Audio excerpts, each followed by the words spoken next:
Good morning students, welcome to the my YouTube channel Empower Physics by Himanshu Gautam sir. बेटा जैसा कि अपन last class में पढ़ते आ रहे हैं, हमने लास्ट क्लास में कूलम्ब्स लॉ पढ़ लिया, कूलम्ब से रिलेटेड जितनी भी चीजें थी हम सारी पढ़ चुके हैं। अब हमें इस चैप्टर में आगे की ओर बढ़ना है। मैंने आपको लास्ट क्लास में हमने न्यूमेरिकल सीखे थे, वेरियस टाइप्स ऑफ न्यूमेरिकल्स थे, यानी बहुत सारे तरीके मैंने न्यूमेरिकल बताए थे, किस टाइप के न्यूमेरिकल्स इस चैप्टर में हो सकते हैं, इस टॉपिक से बन सकते हैं, जैसे कि हमारे बुक्स में दिए गए हैं। तो अपन ने उन न्यूमेरिकल्स को सॉल्व किया है, ठीक है बेटा। तो प्रीवियस लेक्चर में मैंने आपको न्यूमेरिकल सॉल्व करना सिखाया था, कुछ मेथड सिखाए थे किस तरह से न्यूमेरिकल करने हैं, और मैंने आपको बोला था कि आप बुक्स ओपन कीजिए और बुक्स में आप क्या कीजिए, न्यूमेरिकल्स लगाइए। आपसे न्यूमेरिकल्स होंगे, जो होते हैं आप एटलीस्ट उन्हें तो कीजिए, बाकी जो नहीं हो रहे उन्हें मैं करवाऊंगा आपको क्लास में, डोंट वरी अबाउट इट। ये बेटा, तो आज हम न्यू टॉपिक स्टार्ट कर रहे हैं इस चैप्टर का। लास्ट ही मान के चलो, चैप्टर एंडिंग पर है। इस टॉपिक का लास्ट अपन स्टार्ट कर रहे हैं पोर्शन, जो कि है आपका विद्युत क्षेत्र यानी कि इलेक्ट्रिक फील्ड। अपना जो टॉपिक रहेगा बेटा आज का वो है आपका विद्युत क्षेत्र, या फिर आप इसको क्या बोल सकते हो, इलेक्ट्रिक फील्ड। क्या बोल सकते हैं इसको, इलेक्ट्रिक फील्ड, ठीक है।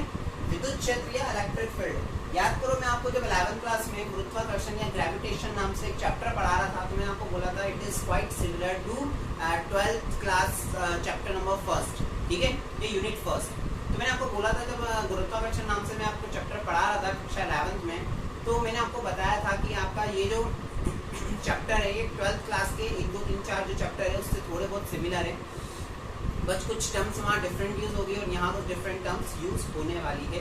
बाकी आपका एटलीस्ट सिमिलर ही चलेगा, ठीक है बेटा। तो याद करो, अपन ने वहाँ पे पढ़ा था गुरुत्वाकर्षण, गुरुत्वीय क्षेत्र की तीव्रता, याद होगा आपको कुछ, या गुरुत्वीय क्षेत्र पढ़ा था, फिर गुरुत्वीय क्षेत्र की तीव्रता पढ़ा था, यानी कि वहाँ पे अपन ने ग्रेविटेशनल फील्ड इंटेंसिटी पढ़ी थी, उसके बाद अपन ने ग्रेविटेशन फील्ड पढ़ा था, ग्रेविटेशनल फील्ड, फिर आफ्टर इट अपन ने पढ़ी थी ग्रेविटेशनल फील्ड इंटेंसिटी। सिमिलरली हमारे पास जो यहाँ पर है वो क्या है, पहले है विद्युत क्षेत्र, यानी कि इंग्लिश में हम इसको बोलेंगे इलेक्ट्रिक फील्ड। देखो बेटा, विद्युत क्षेत्र या इलेक्ट्रिक फील्ड आपका जो है वो क्या हो जाएगा। फॉर एग्जाम्पल समझना, जैसे कि ये आपका, ये बोलूँ मैं एग्जाम्पल लेता हूँ, जैसे कि ये आपका एक चार्ज है, ये क्यू चार्ज प्रेजेंट है, ध्यान से देखना, क्यू एक चार्ज है, क्यू एक आवेश है, ठीक है। पहले हिंदी में वाले बच्चे सुनो, ये आपका क्यू एक आवेश है, ठीक है ना, आपको दे रखा है ये आपका क्यू एक आवेश है।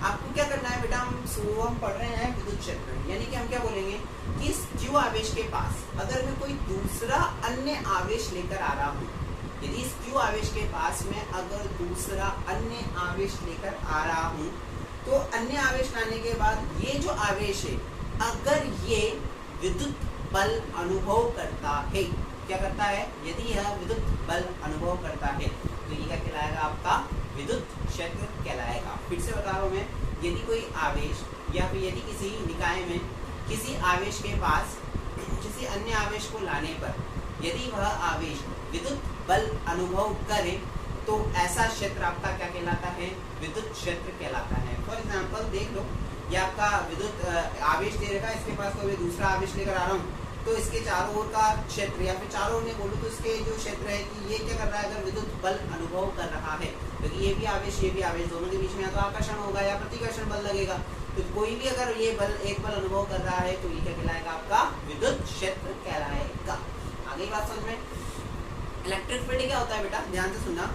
जैसे आपके पास ये कोई एक सिस्टम है, सिस्टम के अंदर आपने एक चार्ज दे रखा है, ये मैंने एक चार्ज दिया सिस्टम के अंदर, इस चार्ज ही यहाँ पे स्टेबल है, इसके पास क्या कर रहा हूँ, कोई मैं एक दूसरा चार्ज है जो मैं इसको इसके पास लेकर आ रहा हूँ।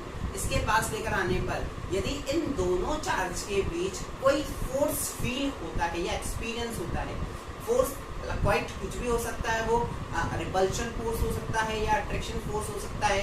फॉर एग्जाम्पल, अगर ये भी प्लस है, ये भी प्लस का प्लस है, प्लस प्लस है, तो इनके बीच में क्या होगा बेटा, रिपल्शन होगा। ये प्लस है, ये माइनस है, तो इनके बीच में क्या होगा, अट्रैक्शन होगा। तो इनके बीच में क्या लगेगा, एक फोर्स अप्लाई होगा। अगर वो फोर्स अप्लाई हो रहा है, दैट मीन्स इनके बीच में क्या है, इलेक्ट्रिक फील्ड है। क्या है इनके बीच में, electric field. Do you get my point, what I am trying to say you, कि आपके मतलब किसी भी सिस्टम का सिंपल लैंग्वेज में, बहुत सिंपल लैंग्वेज में डेफिनेशन में आपको प्रॉपर आपके नोट्स में दे दूंगा। कि एक कोई एक सिस्टम है, सिस्टम के अंदर आपका क्या है, कोई क्यू चार्ज प्रेजेंट है। इस क्यू चार्ज के पास कोई डिफरेंट चार्ज, कोई भी different charge, same charge, whatever जो भी है, आपके ले रहे हो कहीं दूर से कोई चार्ज लेकर आ रहे हो। इस चार्ज को लेकर आने पर अगर इन दोनों के बिटवीन क्या हो रहा है, कोई फोर्स एक्सपीरियंस हो रहा है, वाइल आप बोल सकते हो ये तो अट्रैक्शन फोर्स होता है, डेट मीन्स, या फिर ये रिपल्शन फोर्स हो सकता है। अगर कोई सा भी फोर्स अगर ये फील कर रहे हैं, डेट मीन्स इन दोनों के बीच में क्या है, आपका इलेक्ट्रिक फील्ड है, यानी इन दोनों के बीच में क्या है, अपना विद्युत क्षेत्र है। बात समझ में आ गई? यहाँ भी बता देता हूँ मैं आपको, जैसे कोई प्लस क्यू चार्ज है, ठीक है, ये रखा हुआ है। अगर इसके पास आपने क्या किया, कोई डिफरेंट चार्ज लेकर आए, यहाँ से प्लस क्यू चार्ज लेकर आ गए, तो इन दोनों के बीच में क्या हुआ, इन दोनों की डिस्टेंस माना स्मॉल आ रहा है। अगर इन दोनों के बीच में क्या हुआ, कूलम्ब फ्लो लगेगा, यानी इसमें फोर्स लगेगा F = K Q1 Q है तो Q2 अपॉन R स्क्वायर, एक फोर्स लगा है, डेट मींस इन दोनों के बीच में क्या है बेटा, इलेक्ट्रिक फील्ड है, यानी इन दोनों के बीच में क्या है, विद्युत क्षेत्र है। बात समझ में आ गई? वेरी सिंपल, वेरी इजी, बहुत इजी है, ठीक है बेटा। तो आपका इलेक्ट्रिक फील्ड, विद्युत क्षेत्र आपका जो है टॉपिक समझ में आ गया, बहुत इजी सा है। अब इसमें आगे बढ़ते हैं। आगे जो टॉपिक आता है वो आता है हमारा विद्युत क्षेत्र की तीव्रता। हमारा जो हेडिंग आता है वो आता है विद्युत क्षेत्र की तीव्रता, यानी कि इलेक्ट्रिक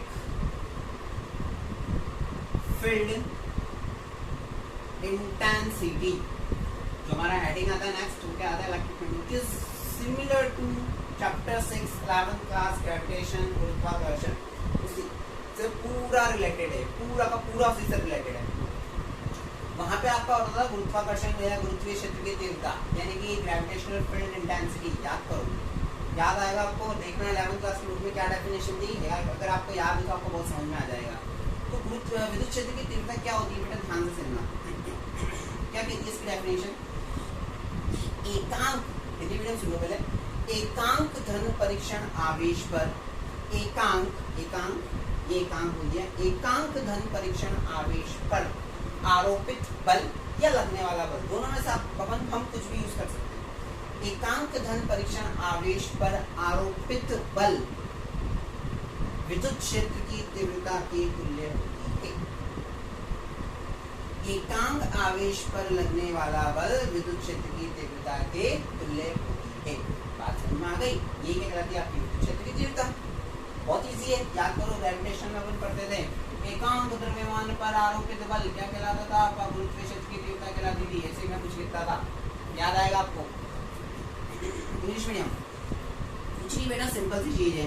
इलेक्ट्रिक फील्ड इंटेंसिटी क्या है कि किसी पर यूनिट टेस्ट चार्ज, कोई भी पर यूनिट टेस्ट चार्ज है, अपना पॉजिटिव टेस्ट चार्ज है, उस पर कोई फोर्स अप्लाई हो रहा है, उस पर कोई फोर्स अप्लाई हो रहा है, यानी कि the force applied on per unit test charge is equivalent to electric field intensity. Is that clear? Very simple है बेटा, ठीक है। और इलेक्ट्रिक फील्ड इंटेंसिटी जो है बेटा आपका विद्युत क्षेत्र की तीव्रता है, वो कैसी राशि है आपकी, सदिश राशि है। कैसी राशि है, वेक्टर क्वांटिटी है। क्या है बेटा ये वेक्टर क्वांटिटी, दैट्स व्हाई मैंने इन पे वेक्टर लगा दिया। आपको पता है बल जो है, फोर्स जो है, वो भी वेक्टर क्वांटिटी है, तो इन पे भी अपन का लगा दिया, फोर्स अप्लाई कर दिया। चार्ज, आवेश के बारे में अगर बात करें तो आवेश कैसी राशि है, अदिश राशि है, जिस पर हम वेक्टर नहीं लगा सकते। Is that clear my point? ठीक है, तो देखो अपन को ये इलेक्ट्रिक फील्ड इंटेंसिटी की डेफिनेशन मिल गई।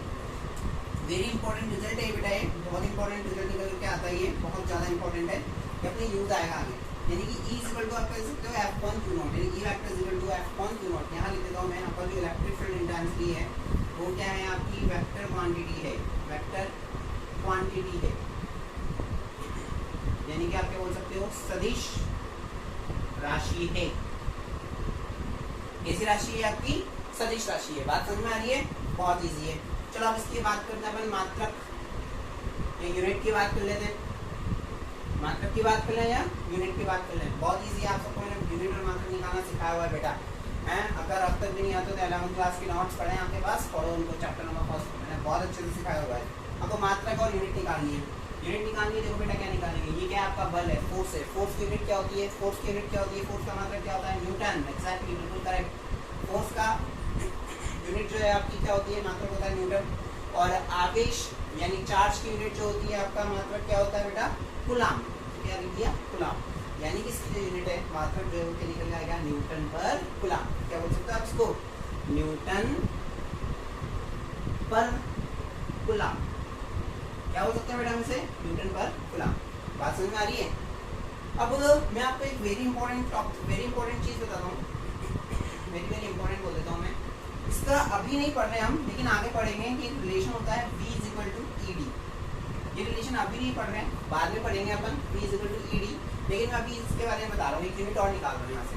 तो यहाँ से क्या मिल सकता है इसको, E equal to V upon D। बेटा यहाँ पे जो V है ना वो है आपका वोल्टेज, यानी इसकी यूनिट होती है वोल्ट। क्या होती है, वोल्ट। और D जो है वो है डिस्टेंस, यानी दूरी। दूरी की मात्रा क्या होता है, मीटर। तो एक मात्रक कोर्स का क्या आ गया, वोल्ट पर मीटर। ये जो क्वेश्चन है ये आपके बोर्ड के अंदर 2018 में पूछा गया है, 1 नंबर का। फर्स्ट ही क्वेश्चन था 2018 में कि वोल्ट पर मीटर किसका मात्रक है, वोल्ट पर मीटर किसकी यूनिट है, और उसकी डायमेंशन यानी इसकी बीमा में लिखी है। ये आपका 1 नंबर में आया था। आधे नंबर का बात पूछा था किसका मात्रक है, और आधे नंबर में इसकी बीमा बतानी किसका मात्रक है, विद्युत क्षेत्र की तीव्रता का। किसका मात्रक है, विद्युत क्षेत्र की तीव्रता, यानी कि इलेक्ट्रिक फील्ड इंटेंसिटी का ये मात्रक है। बात समझ में आ रही है, इलेक्ट्रिक फील्ड इंटेंसिटी का मात्रक है। तो उसके 2 मात्रक हो गए, एक तो न्यूटन पर कूलम, एक हो गया वोल्ट पर मीटर। दोनों ही आपकी जो मात्रक है बेटा बहुत अच्छे से ध्यान रखना है। हमारे को न्यूमेरिकल में ये घुमा सकते हैं क्वेश्चन में, कभी कभी अपन को न्यूटन पर कूलम ना देते हुए वोल्ट पर मीटर दे दे, और ये भी नहीं बोला जाए कि इलेक्ट्रिक फील्ड इंटेंसिटी, विद्युत क्षेत्र की तीव्रता क्वेश्चन में नहीं दिया हुआ है। तो हमें पहचानना है मात्रक यूनिट की हेल्प से कि हमें क्या दिया गया है, क्वेश्चन के अंदर क्या दिया हुआ है। ये छोटी छोटी चीजें जो अपने न्यूमेरिकल को हार्ड बना देते हैं, हमें समझ नहीं आता, हम बोलते हैं सर न्यूमेरिकल हुआ ही नहीं, फिर बेटा अपन पहचान ही नहीं पाए न्यूमेरिकल में क्या दिया हुआ है। ठीक है बेटा, बात समझ में आ रही है। तो एक मात्रक तो हो गया इसका न्यूटन पर कूलम, दूसरा मात्रक हो गया इसका वोल्ट पर मीटर। ये एग्जाम में पूछा गया है 2018 में या 17 में पूछा गया, 1 मार्क्स का क्वेश्चन था। ठीक है बेटा, ये हो गया।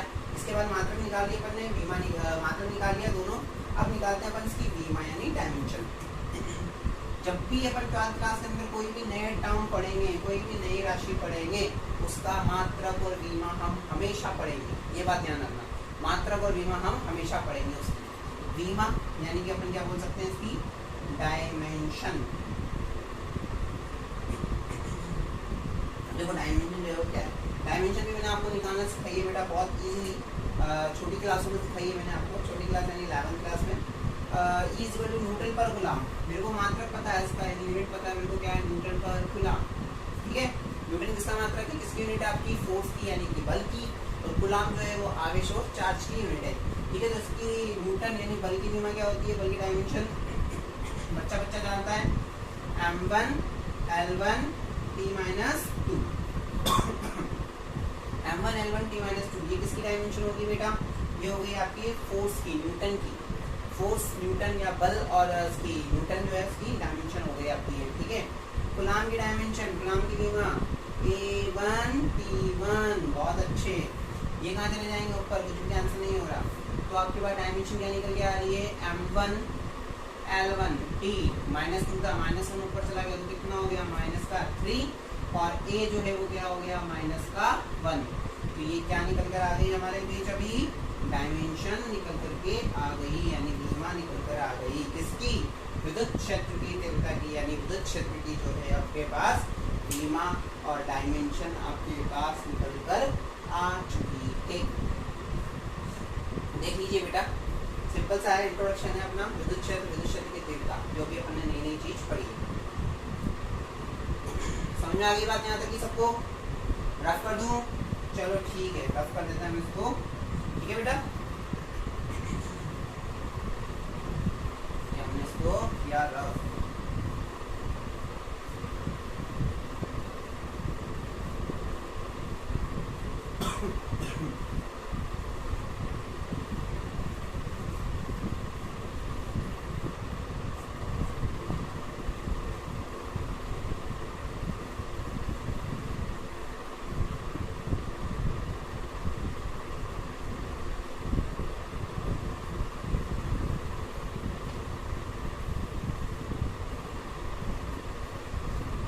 आशा करता हूँ आप सब बच्चे बहुत पूरा कर रहे होंगे और पूरा इसको वीडियो को अच्छे से देखते होंगे, अच्छे से पढ़ाई कर रहे होंगे, मैं आशा करता हूँ।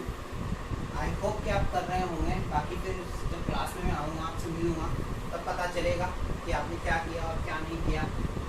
ठीक है, अब बेटा एक नोट डाल रहा हूँ मैं, नोट देखिएगा, एक नोट बता रहा हूँ आपको। ठीक है, नोट क्या है कि मैंने बोला कि यहाँ पे मैंने एक ये दो बिंदु ले लिया, यहाँ पर एक आवेश मानता हूँ मैं, कितना आवेश है माना यहाँ, प्लस का क्यू है। कितना माना मैंने आवेश यहाँ पे, प्लस का क्यू, यानी कि चार्ज जो है कितना है, प्लस क्यू पे। मैं बता रहा हूँ मेरा मोटो क्या है, मैं इस टॉपिक से क्या समझाना चाह रहा हूँ कि हमें पता लगाना है कि इलेक्ट्रिक फील्ड इंटेंसिटी की डायरेक्शन क्या होगी, यानी कि विद्युत क्षेत्र की जो तीव्रता हम निकालेंगे उसकी दिशा क्या होगी। दिशा बहुत जरूरी है क्योंकि सदिश राशि है, क्योंकि वेक्टर क्वांटिटी है, उसकी डायरेक्शन उसकी दिशा होना बहुत जरूरी है। अदरवाइज उसके वेक्टर होने का कोई मतलब नहीं है, अदरवाइज उसके सदिश होने का कोई मतलब नहीं। ठीक है, प्लस क्यू माना इलेक्ट्रिक फील्ड इंटेंसिटी इधर है, विद्युत क्षेत्र इधर है। विद्युत क्षेत्र एक ही डायरेक्शन में हो सकता है बेटा, या तो इधर होगा या इधर होगा। माना विद्युत क्षेत्र इधर है, ठीक है, माना विद्युत क्षेत्र इधर है, इलेक्ट्रिक फील्ड इधर है, इलेक्ट्रिक फील्ड, तो इस पे जो बल लग रहा होगा वो क्या होगा बेटा। अभी हमने एक रिलेशन पढ़ा है, ध्यान देना सभी तक। अभी हमने रिलेशन पढ़ा है, E vector is equal to F vector upon Q naught, पढ़ा है। अभी जैसे हम पढ़ के फ्री हुए हैं। ठीक है, यहाँ मैं एक चीज़ और बता देता हूँ, क्लियर अगर मैं बोलूँ क्लियर, Q नॉट को अगर मैं क्लियर नहीं बोलूँगा, लेट बोल देता हूँ, लेट, यानी कि माना Q naught is equal to, मैं Q बोल रहा हूँ, Q naught is equal to मैंने क्या बोल दिया, Q, तो मेरे पास क्या आ गया, E vector is equal to F vector upon Q। आगे यहाँ से क्या मैं लिख सकता हूँ, F vector is equal to Q E vector, क्या बोल सकता हूँ मैं, F vector is equal to Q E vector बोल सकता हूँ। बेटा ये भी इंपॉर्टेंट रिलेशन है, very very important, very very important. आज का लेक्चर बहुत इंपॉर्टेंट है, समझने के पॉइंट ऑफ व्यू से बहुत ज़्यादा ही इंपॉर्टेंट है। F is equal to Q E vector कैसा आया, मैंने आपको बता दिया।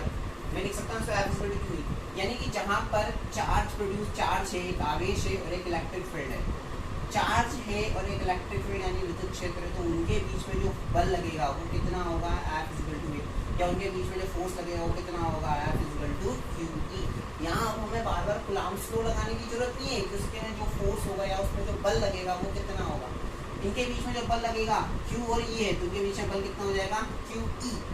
तो अगर यहाँ पे हमारे पास प्लस Q चार्ज है, E हमारे पास है इलेक्ट्रिक फील्ड यानी विद्युत क्षेत्र है, तो इनके बीच में जो बल लगेगा वो क्या लगेगा बेटा, क्या बोल सकते हैं हम, F is equal two plus का QE।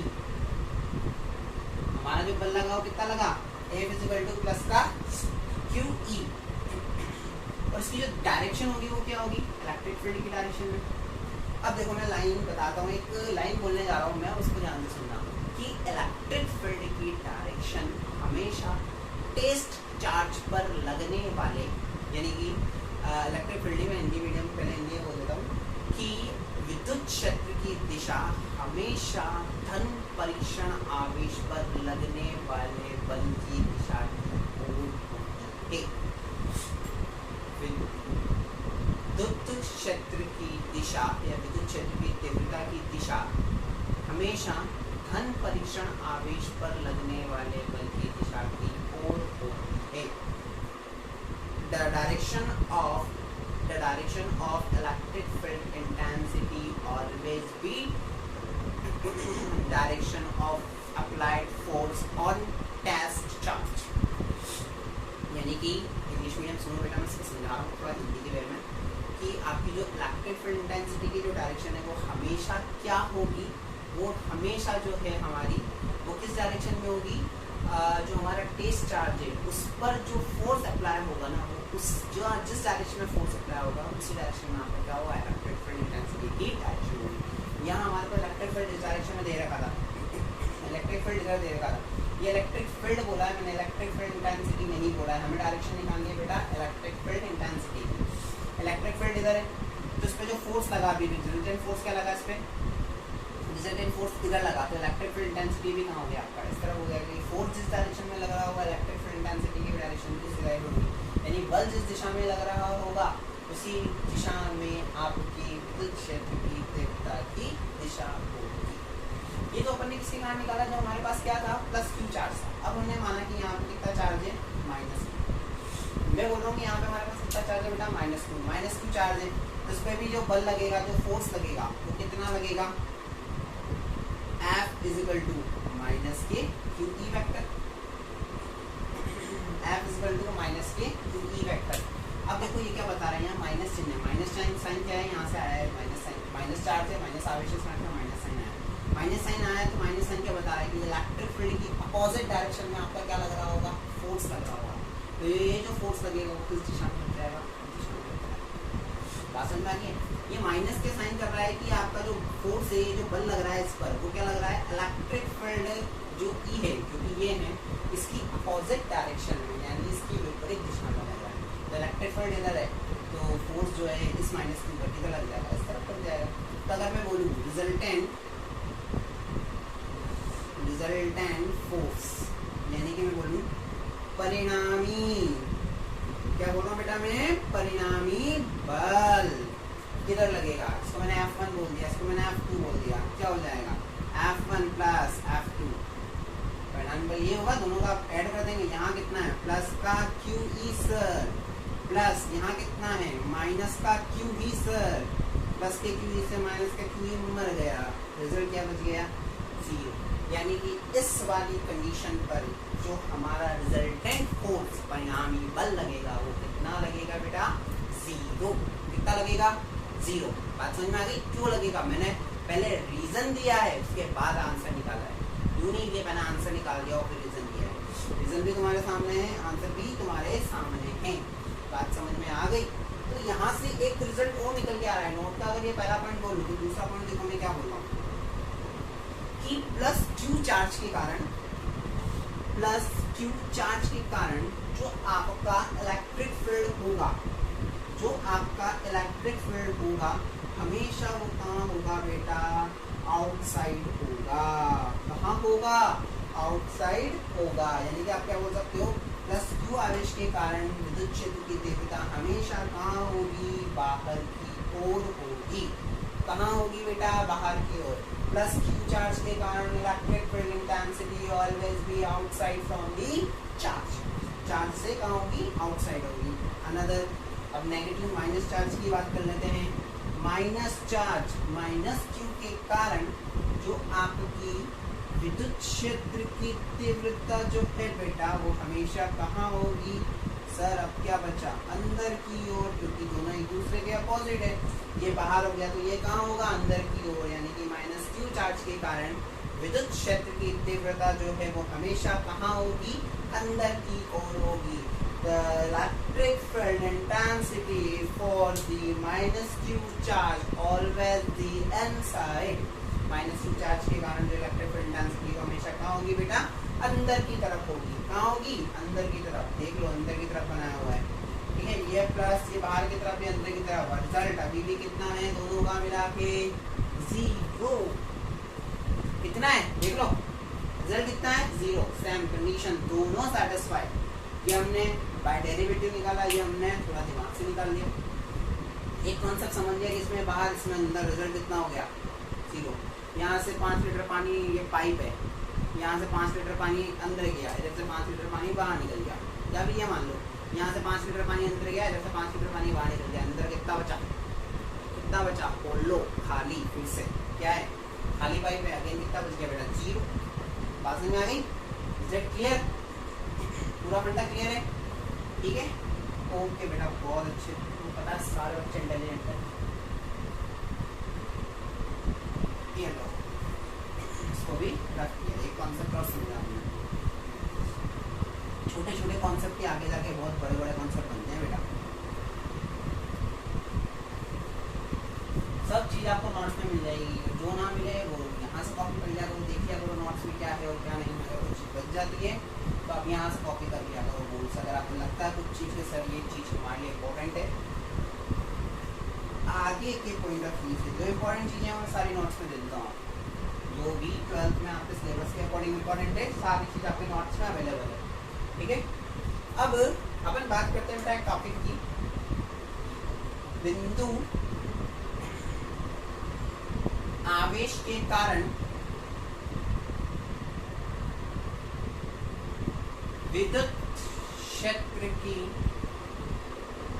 तीव्रता की गणना। बेटा अगर ध्यान से किसी ने 11th क्लास में चैप्टर नंबर 5-6 पढ़ा है ना ग्रेविटेशन, तो उसको सब पता है क्या चल रहा है। ये electric field intensity, electric field intensity due two point charge, due two point charge. बहुत अच्छा टॉपिक है बेटा, ये अपन को बहुत आगे की तरफ लेके जाएगा। इलेक्ट्रिक फील्ड इंटेंसिटी के बारे का एक्चुअल मीनिंग यही बताएगा। अभी अपन ने थ्योरी पढ़ी कि क्या होता है विद्युत क्षेत्र, क्या होती है इलेक्ट्रिक फील्ड, क्या होती है विद्युत क्षेत्र की तीव्रता, क्या होता है इलेक्ट्रिक फील्ड इंटेंसिटी। अब ये इसमें अपन है ना एक रिलेशन करें, जैसे कि अपने पास रिलेशन निकल कर आएगा। अपने पास जैसे कूलाम के नियम का रिलेशन है, क्या है कूलाम का रिलेशन है, F=K₂ r² है ना। ये अपने पास जिस तरह से ये है वैसे अपन निकालेंगे इलेक्ट्रिक फील्ड इंटेंसिटी। क्या होगा, ये 2 पॉइंट दे रखे हैं। यहाँ पे चार्ज माना मैंने कितना है Q, यहाँ पे मैंने आवेश माना कितना है Q0, और इन दोनों के बीच में डिस्टेंस माना कितनी है बेटा, स्मॉल r। ध्यान से समझना, बहुत इजी है, बहुत ज़्यादा ही इजी है। ठीक है, इस पॉइंट को नाम दे दिया मैंने O पॉइंट दे दो, इसको P पॉइंट दे दो, OP और प्रकाश। ठीक है, OP पॉइंट हो गया। दोनों के बीच की दूरी स्मॉल r है। ठीक है, तो सबसे पहले इन दोनों के बीच में क्या लग रहा होगा बेटा, क्या लग रहा होगा, क्या बोल सकते हैं हम, कूलाम के नियम से, कूलाम के नियम से क्या बोल सकते हैं, बाय दी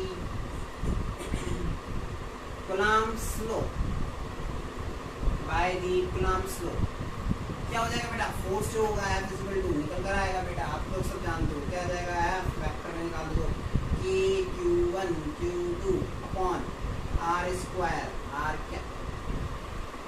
क्या आप जानते हैं सब बच्चे, जानते हैं सब कूलाम का नियम होता है। अब यहाँ पे क्या है, Q1 और Q0 की जगह Q2 की जगह कितना है, Q1 Q2 वैल्यू रखो, F=K, Q1 की जगह रख दिया Q, Q2 की जगह रख दिया Q0, R की जगह अपना R ही है और यहाँ लिख दिया अपन ने R के। इसको बोल दिया मैंने समीकरण नंबर 1। क्या हमें बल निकालना है, नहीं, हमें क्या निकालनी है बेटा, विद्युत क्षेत्र की तीव्रता। हमें क्या निकालनी है, इलेक्ट्रिक फील्ड इंटेंसिटी, हमें फोर्स फाइंड आउट नहीं करना है। तो अब क्या लिख सकते हैं अपन, by the definition of electric field intensity, यानी कि विद्युत क्षेत्र की तीव्रता की परिभाषा से, इसकी परिभाषा से देखो अपन क्या बोल सकते हैं, ध्यान से देखना सब बच्चे। क्या होती है परिभाषा, E= बच्चा जानता है, E=F/Q0। क्या होता है, E=F/Q0। ठीक है, समीकरण 1 से वैल्यू पुट कर दो, समीकरण 1 से F का मान रखने पर put the value of F vector from equation 1। आगे बात समझ में, वैल्यू पुट कर दें। देखो वैल्यू पुट करते हैं, अपन को क्या मिल रहा है, E F वेक्टर की वैल्यू कितनी है, K₂ Q0/r²। अपॉन में क्या है बेटा, Q0, और यहाँ r के अगर हम वेक्टर में लिख रहे हैं तो आ रही है समझ में, Q0 से Q0 मर गया, E वेक्टर क्या आ गया, K₂/r²।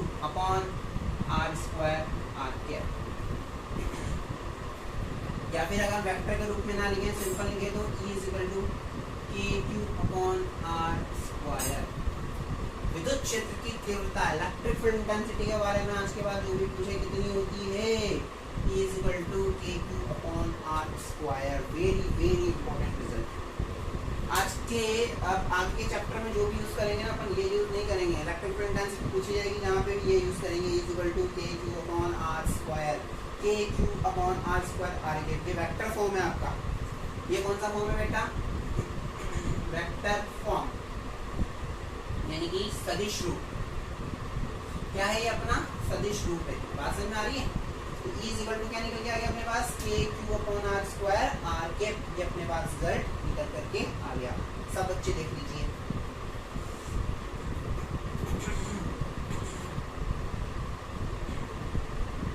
आज से ही अपने पास रिजल्ट है बेटा। अब यहाँ से देखो आगे ई और आर के बीच में क्या रिलेशन है? ई जो है वो इनवर्सली प्रोपोर्शनल है किसके? आर स्क्वायर के। सब जानते हो। अगर मैं इसका ग्राफ प्लॉट करूँ, इसका ग्राफ बनाऊँ, इसको मैं रफ कर रहा हूँ बेटा, आई होप आपको समझ में आ गया होगा। अगर मैं इसका ग्राफ प्लॉट करूँ तो देखो कैसा आएगा। बहुत इजी सा ग्राफ है, मजेदार सा ग्राफ सिखाया हुआ है मैंने आपको चैप्टर नंबर 6 11th क्लास। हमेशा मैं इसी को यूज करूंगा, इसी वर्ड को। देखो ये ई और ये आर के बीच में अपन ग्राफ प्लॉट कर रहे हैं। दोनों कैसे हैं? इनवर्सली प्रोपोर्शनल है। इनवर्सली प्रोपोर्शनल का ग्राफ आपको पता है कैसा आता है? चांद ऐसे ग्राफ बताते हैं मैं इनवर्सली प्रोपोर्शनल का। इनवर्सली प्रोपोर्शनल का ग्राफ आ गया क्या? ये, यानी कि आप लिख सकते हो E inversely proportional to 1/r square या E directly proportional to 1/r। देखो दो तरीके से बोला है मैंने। ई समानुपाती है आर के, सॉरी ई व्युत्क्रमानुपाती है आर के। E inversely proportional to small R. E समानुपाती है 1/r के। E directly proportional to 1/r। यानी कि दूसरा ग्राफ अगर मैं प्लॉट कर रहा हूँ बेटा ई के बीच में और 1/r के बीच में, तो कैसा आएगा? ये एक दूसरे के क्या है? समानुपाती, डायरेक्टली प्रोपोर्शनल। ग्राफ कैसा आ जाएगा? Straight line exactly.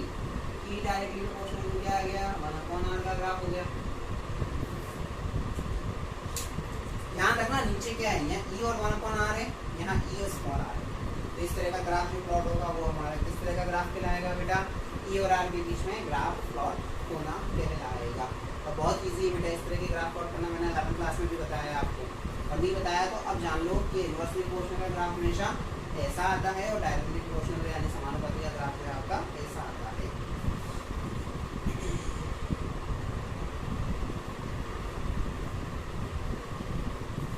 चलो नई टर्म आज हमारे पास बीच में क्या है? इलेक्ट्रिक फील्ड इंटेंसिटी जो निकल कर आई E इक्वल टू वैल्यू कितनी आई? E equal to KQ upon R square. क्या है क्या? KQ अपॉन R स्क्वायर, यानी विद्युत क्षेत्र की तीव्रता जो है कितनी निकल गई बेटा? KQ upon R square. बात समझ में आ गई?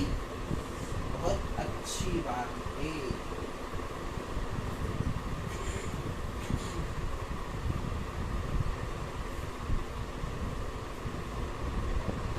ठीक है बेटा। अब देखिए मैं एक चीज और देखता हूँ, इसी से निकालते हैं। अभी अपने पास रिजल्ट आया है, क्या है? ई की वैल्यू अपने पास आई है, क्या बोल सकते हैं आप? KQ upon R square. आइए अगर मैं इसको वेक्टर के रूप में लिख रहा हूँ तो ऐसा लिख सकता हूँ E vector is equal to KQ upon R square r cap. K की वैल्यू कुछ होती है something something 1/4 pi epsilon naught Q upon R square r cap. क्या हम इसको इस तरह से लिख सकते हैं? देखना ध्यान से, क्या हम इसे इस तरह से लिख सकते हैं? K की वैल्यू होती है 1/4 पाई एप्सिलॉन नॉट। एक वैल्यू और होती है 9 गुणा 10 की घात 9, यानी कि 9 × 10⁻⁹। अगर मैं इसको क्या करा बेटा? एप्सिलॉन आर के मीडियम यानी कि माध्यम में मैं इसको रख रहा हूँ। याद करो हमने ऐसी भी चीजें करी थे गुलाम के अंदर ही, यदि किसी माध्यम में रखने पर आवेशों को, तो क्या रखा आपने? एप्सिलॉन आर के माध्यम में रख दिया। तो आप लोग जानते हो क्या होता है बेटा? अगर आपको पता हो डाइलेक्ट्रिक परावैद्युतांक बढ़ाया था मैंने आपको E equal to epsilon upon epsilon naught. याद आ रहा है कुछ? माध्यम में रखा है यानी कि ये मीडियम था आपका। ये क्या होता था हमारा? मीडियम। पेज के पन्ने पलटना, स्टार्टिंग में जाना, आपको सब चीजें दिख जाएगी। तो यहाँ से क्या लिख सकता हूँ? Epsilon is equal to epsilon naught epsilon r लिख सकता हूँ। इसको मैंने इक्वेशन नंबर 1 दे दिया, लिख सकता हूँ इस तरह से। अब किसी मीडियम में डाल दिया, छोड़ो एप्सिलॉन आर छोड़ो, मीडियम में डाल दिया, किसी माध्यम में डाल रहे हैं। माध्यम में डालने पर एप्सिलॉन जो है वो चेंज होकर किसको कन्वर्ट हो जाएगा? इसमें तो क्या वैल्यू आ जाएगी? माध्यम में रखने पर एम वैल्यू लिख दिया अपन ने। ये किसमें था? निर्वात में यानी वैक्यूम में। ये किसमें है? किसी माध्यम में, मीडियम में। क्या आ जाएगा? 1/4 पाई एप्सिलॉन। माध्यम में रखा है, मीडियम में रखा है, तो Q upon R square r cap. क्या आ गया? Q upon R square r cap. बात समझ में आ रही है? तो E M vector is equal to क्या अपन इसको ऐसे लिख सकते हैं? 1/4 पाई एप्सिलॉन की जगह epsilon naught epsilon r Q upon r square r cap. क्या हम इसको इस तरह से लिख सकते हैं? इसको बोल दिया मैंने इक्वेशन नंबर 2। अब देखना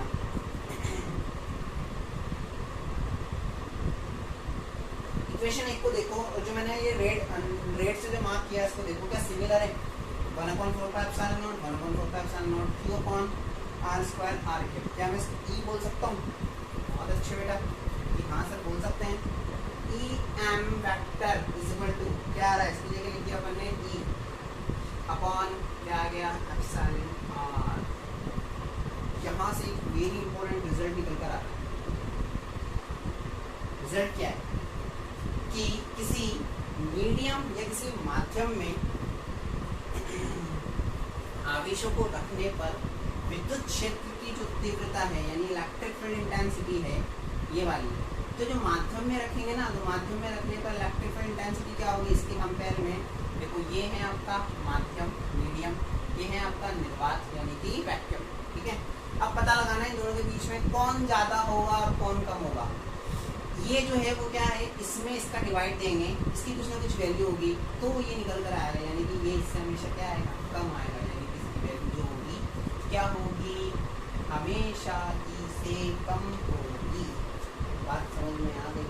इस रिलेशन को देखो और ये रिजल्ट निकालो, बहुत अच्छी सी बात है। समझ में आ रही है बात? समझ में आ गया? तो ये जो वेरी इंपॉर्टेंट था इसको यहाँ की जगह यहाँ शिफ्ट कर दो। आगे बेटा बात समझ में? बहुत इजी सी है, बहुत सिंपल सी और बहुत प्यारी बात है, मतलब बहुत अच्छा सा कॉन्सेप्ट है। अगर 1 नंबर आपका क्वेश्चन आ जाए, मैं अगर टेस्ट में दूँ तो इस यहाँ से एक क्वेश्चन उठा के दे सकता हूँ कि बेटा ऐसा रिलेशन है तो क्या होगा इन दोनों के बीच, ठीक है। एप्सिलॉन एम की वैल्यू हमेशा ई से जो है ई में आपके बढ़ोगी, एप्सिलॉन आर में डिवाइड होगी तब वेक्टर आएगी, यानी एप्सिलॉन एम हमेशा कम होगा किससे? ई से। ई एम जो है वो हमेशा कम होगा किससे? ई वेक्टर से। यानी कि मीडियम वाला जो विद्युत क्षेत्र की तीव्रता है, माध्यम वाली जो विद्युत क्षेत्र की तीव्रता है वो हमेशा निर्वात वाली विद्युत क्षेत्र की तीव्रता से कम होगी। और कितनी कम होगी? 1/एप्सिलॉन आर गुना कम होगी। हमेशा जो है इलेक्ट्रिक फील्ड इंटेंसिटी मीडियम की जो है वो वैक्यूम की इलेक्ट्रिक फील्ड इंटेंसिटी हमेशा कम होगी। और कितनी कम होगी? 1/एप्सिलॉन आर टाइम्स कम होगी। इज दैट क्लियर बेटा? तो ये आपका एक छोटा सा पॉइंट और था जो कि मैंने आपके सामने डिस्कस किया इसी से रिलेटेड। आपको लग रहा होगा स्पीड ज़्यादा है, तो बेटा स्पीड तुम्हारे हाथ में है। मैं यहाँ स्पीड से हो सकता है, लेकिन अभी तो स्पीड तुम्हारे हाथ में है। ऐसे ऐसे पोज कर करके देख सकते हो, स्पीड तुम्हारे हाथ में एक्चुअली, अभी मेरे हाथ में नहीं है। इज दैट क्लियर बेटा? समझ में आ गई बात? चलो बहुत अच्छे बच्चे। ये लो,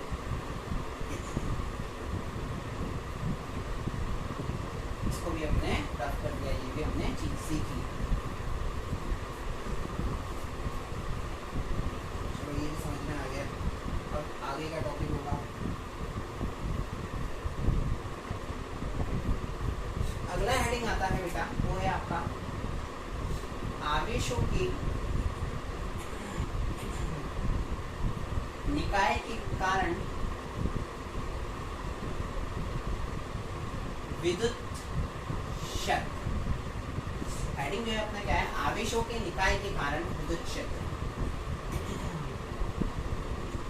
electric field due to a system of charge. ये अपना हेडिंग है, ये अपना हेडिंग है। Electric field due to a system of charge, यानी आवेशों के निकाय के कारण विद्युत क्षेत्र। ये अपना टॉपिक देगा। और देखिए ये क्या है, उसी को अपन आगे बढ़ा रहे हैं, मतलब छोटी छोटी चीज़ें सीखी, छोटी छोटी चीज़ें सीखी। इलेक्ट्रिक फील्ड सीखा, फिर इलेक्ट्रिक फील्ड इंटेंसिटी सीखी, फिर electric field intensity due to one charge सीखा, वेक्टम फॉर्म सीखी, क्या वैल्यू होती है, छोटे छोटे फॉर्मूले निकाले।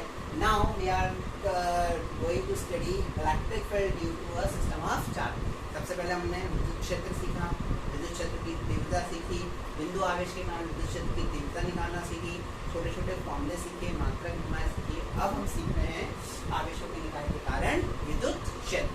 बात समझ आ रही है?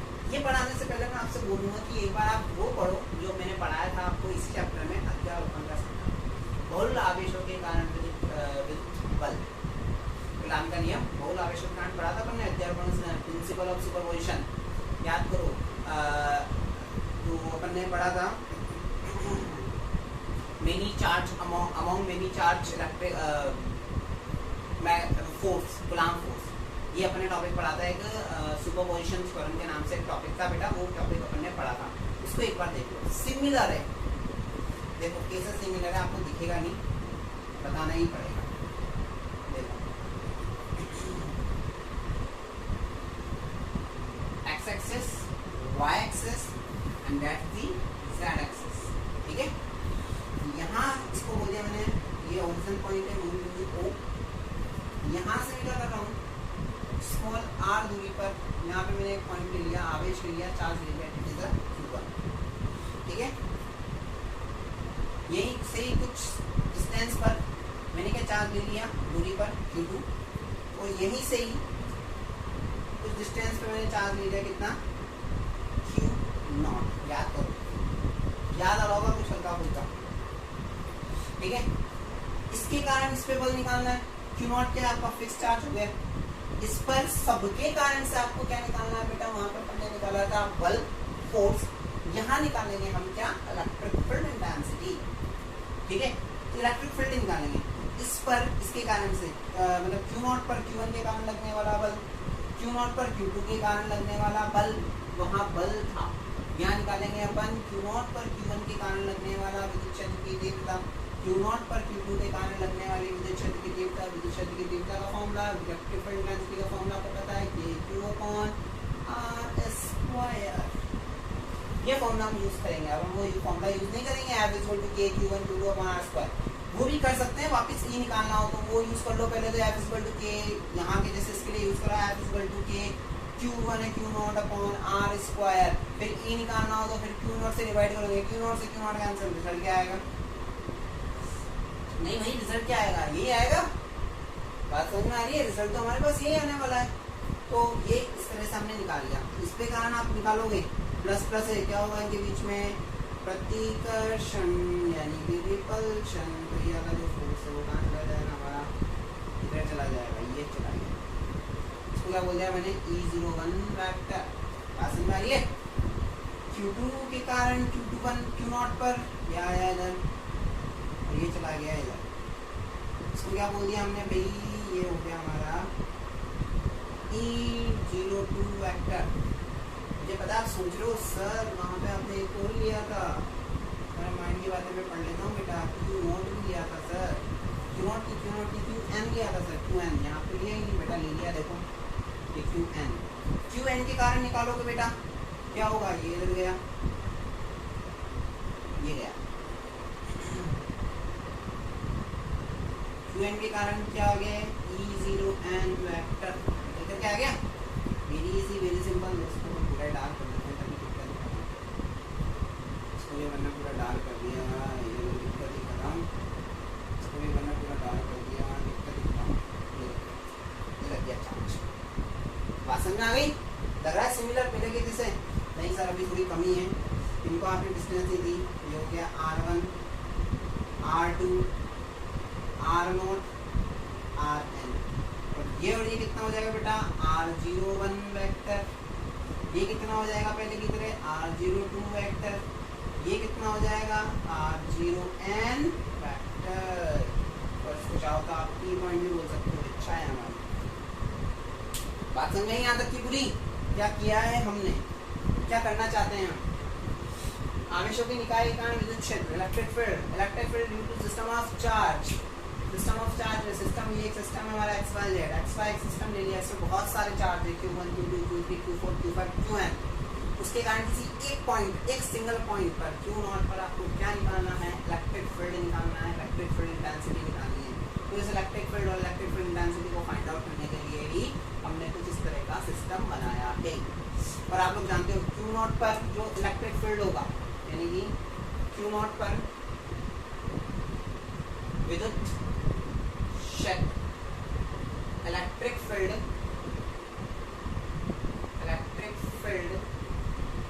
Eight Q0, electric field at Q0 क्या हो जाएगा, सभी के कारण Q0 नॉट के कारण क्या हो जाएगा, क्यू नॉट का निकालना है सभी के कारण, Q1 Q2 Q3 Q4 Q4 Q5 Q6 Q7 सभी के कारण क्या हो जाएगा, सभी के कारण विद्युत क्षेत्र का सदिश योग, सभी के इस कारण इलेक्ट्रिक फील्ड इंटेंसिटी का अलजेब्रिक सम, यानी कि क्या बोल सकते हो बेटा, E0 vector is equal to E01 vector plus E02 vector plus E03 vector plus E04 vector plus dash vector, E0n vector कर दिया।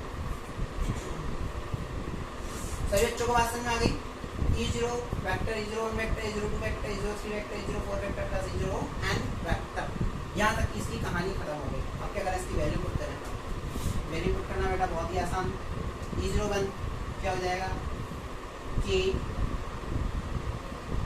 क्या है Q1 के कारण Q नॉट कैंसिल हो जाएगा, कि Q1 अपॉन डिस्टेंस कितनी है R01 का स्क्वायर, और वेक्टर में लिख रहे हैं तो R01 के, क्या आपको ये लिखना आया बेटा, सिमिलरली इसी की तरह लिखा हुआ है के क्यू अपॉन आर स्क्वायर, इनके बीच में लिखना है क्यू नॉट आंसर हो जाएगा, ई लिख रहे हैं देखिए क्यू आ जाएगा, कौन सा आएगा, Q1 वाला आएगा, तो के Q1 अपॉन दूरी कितनी है R01 वेक्टर, R01 का स्क्वायर, और वेक्टर में फॉर्म में लिखते हैं तो क्या लिखते हैं, आर कैप लगाते हैं, तो आर कैप में क्या हो जाएगा R01 कैप। इसी तरह आप क्या लिख सकते हो, प्लस इन दोनों के बीच का लिखना है तो के Q2 अपॉन R02 वेक्टर का square R02 cap plus dash dash dash. इसी तरह अपन R0n E0n के लिए लिख सकते हैं, क्या लिख देंगे, के Qn upon mod of R0n vector का स्क्वायर R0n कैप। आ गई बात समझ में, देख सकते हो बेटा अपन इसको इस तरह से, बहुत आसान है, देखो पहले सिखाया था, आज मेरे काम आ रहा है, आज मुझे इतना नहीं समझाना पड़ रहा है इस चीज को, लेकिन मैं ऑलरेडी इसको समझा चुका हूँ आपको, ठीक है। तो अपन ने इसको इस तरह से लिख दिया, बात समझ में आ रही बेटा, यहाँ तक की क्लियर हो रही है माइंड में, ठीक है, बहुत अच्छी बात है। अब बेटा अपन क्या लिख सकते हैं, आप लोग जानते हो R01 कैप को अपन क्या बोल सकते हैं, या सॉरी ऐसे नहीं बोले, नॉर्मल लिखते हैं, आर के विजिबल टू अपन क्या बोल सकते हैं, r vector upon mod of r vector. इसको अपन ऐसे भी बोल सकते हैं बेटा, अगर मॉड हटाएं तो आर वेक्टर अपॉन आर, यहाँ पे भी अगर आप इनको बोलना चाहो ना तो इसको बोल सकते हो R01 का स्क्वायर, इसको बोल सकते हो R02 का स्क्वायर, इसको बोल सकते हो R0n का स्क्वायर मॉड हटा के, ठीक है। अगर आपको हटाना है तो ऐसे लिख सकते हो, तुम मत सोचना कि सर आपने यहाँ वेक्टर वेक्टर कैसे लिख दिया बेटा, ठीक है, वेक्टर इसके लिए लिखा है, मॉड हटाओगे वेक्टर हट जाएगा, ठीक है ना। तो या तो मैं आपको यहाँ वेक्टर हटा ही देता हूँ ताकि आपको कंफ्यूजन ही ना रहे, बिल्कुल ही कंफ्यूजन ना रहे, हटाओ, कंफ्यूजन ही खत्म कर देते हैं, ये लो खत्म कर देते हैं। आगे बात समझ में, तो अपन इसको किस तरह से लिख सकते हैं, E0, तो अपन इसको किस तरह से लिख सकते हैं बेटा,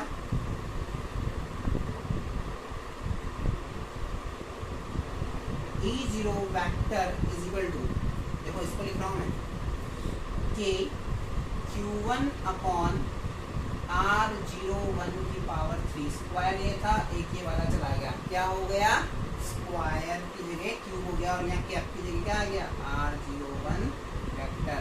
बात समझ में आ गई, इसी की तरह लिखा है बेटा। सिमिलरली इसको लिखते हैं अपन, के Q2 अपॉन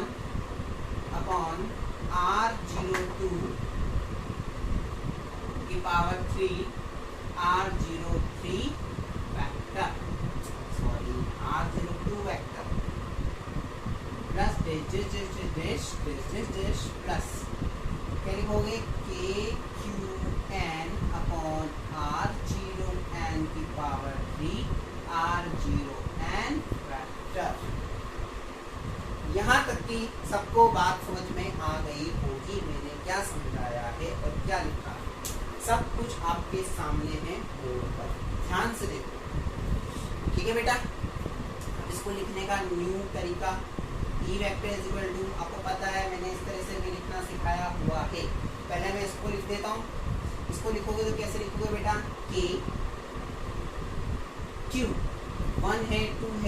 है, 4 है, 5 है, n है, चेंज हो रहा है तो इसको क्या लिख दिया मैंने i अपॉन r 0 r 0 सब में है तो 0 आ जाएगा। यहाँ 1 2 3 ऊपर की तरह चल रहा है तो यहाँ पे भी इसको सेम i बोल देंगे और इसकी पावर क्या दे रखी है 3 तो ये 3 ठीक है।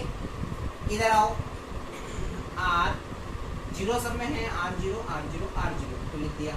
यहाँ 1 2 3 4 सिमिलर की तरह चल रहा है तो r0 i और क्या लिख दिया वेक्टर और क्या लिख दिया i इज इक्वल टू कहाँ से चालू किया अपन ने 1 से कहाँ तक जा रहा है ये n तक।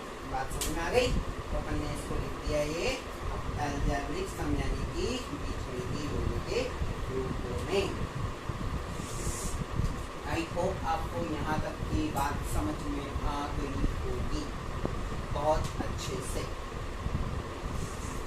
इसको भी मैं लिख देता हूँ बेटा, इस वाली टर्म को जो मैंने लिखा है इसको भी मैं ऐसे लिख देता हूँ ठीक है ना। देखना सब बच्चे, यहाँ लिख रहा हूँ मैं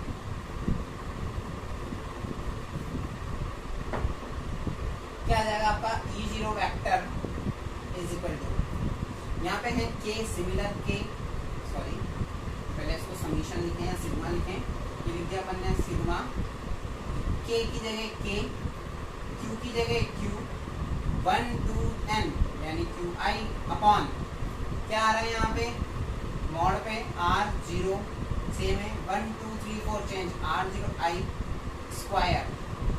यहाँ पे आ रहा है r01 0 सेम i क्या i इक्वल टू 1 से लेकर n तक खत्म कहानी। बात समझ में आ गई बात समझ बेटा। तो ये था हमारा आज का लेक्चर जो कि विद्युत क्षेत्र की तीव्रता। विद्युत क्षेत्र की तीव्रता के बाद हमने दो टॉपिक और पढ़े, electric field intensity due two point charge, विद्युत क्षेत्र की तीव्रता बिंदु आवेश के रूप में, और एक लास्ट टॉपिक जो आपके सर पे मतलब मेरे ऊपर लिखा हुआ है यहाँ बोर्ड पे ठीक है। ये हमने टॉपिक पढ़े हैं तो ये आपको टॉपिक बेटा बहुत अच्छे से पढ़ने हैं। तो आगे हमारी जो नेक्स्ट क्लास होगी इसमें हम इसके न्यूमेरिकल पढ़ेंगे और उस नेक्स्ट क्लास में बहुत इंपॉर्टेंट 4 मार्क्स के लिए जो इम्पोर्टेंट जो हमारे डेरिवेशन है वो पढ़ेंगे ठीक है बेटा। तो आपको ये टॉपिक बहुत अच्छे से समझना है, बहुत ज़्यादा ही अच्छे से समझना है, ध्यान रखना है हम किस तरह से इसको पढ़ें, किस तरह से हमने इस टॉपिक कंप्लीट किया है। वीडियो को एक बार नहीं 2 बार देखो, 3 बार देखो, 4 बार देखो ठीक है, क्योंकि वीक में एक ही वीडियो आ रहा है, आप देखो इनको और जितना पहले का पढ़ाया हुआ है सबको रिवाइज करते रहो, सबको ट्राई करते रहो, क्वेश्चन मिलाते रहो, क्वेश्चन की एक्सरसाइज क्वेश्चन की जो है जो मैंने कराया उन्हें उनकी प्रैक्टिस करते रहो ताकि जितना हमने पढ़ा है ना हमारे लिए उतना तो क्लियर है। और जिसमें अगर किसी को डाउट्स होते हैं कि सर यहाँ डाउट आ रहे हैं आपके बताने के बाद भी वीडियो दोबारा देखने के बाद, तो आप उनको डाउट्स को रखो। जब हमारी क्लास स्टार्ट होगी तो वहाँ क्लास में आप उससे वो डाउट्स पूछिएगा, बिल्कुल क्लियर करिएगा बेटा ठीक है बेटा। बात समझ में आ गई ठीक है। तो ये हमारा आज का लेक्चर रहा है। Thank you so much. Stay home safe home. Thank you so much.